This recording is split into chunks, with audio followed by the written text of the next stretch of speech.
Hai teman semua, salam sehat. Hari ini saya masak ikan tongkol balado.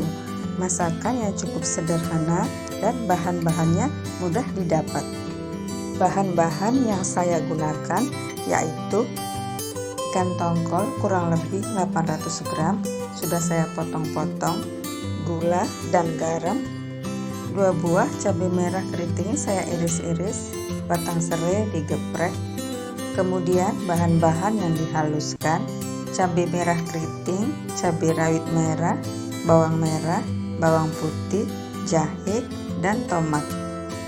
4 siung bawang putih saya haluskan. Bawang putih yang saya haluskan untuk bumbu ungkep ikan tongkol sebelum digoreng.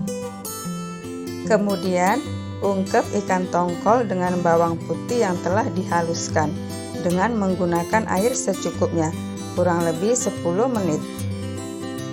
Kemudian angkat dan tiriskan.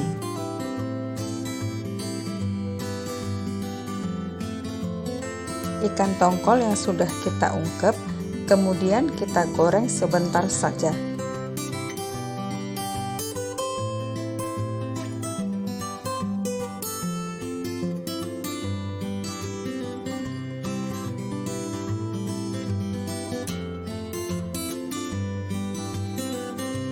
Selanjutnya, tumis bumbu yang telah dihaluskan bersamaan dengan batang serai dan cabai yang telah diiris-iris. Masukkan gula dan garam. Jangan lupa koreksi rasa.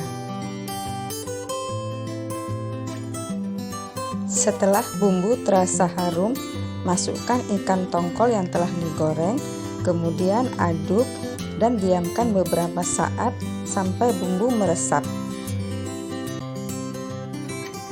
Kemudian ikan tongkol balado kita angkat.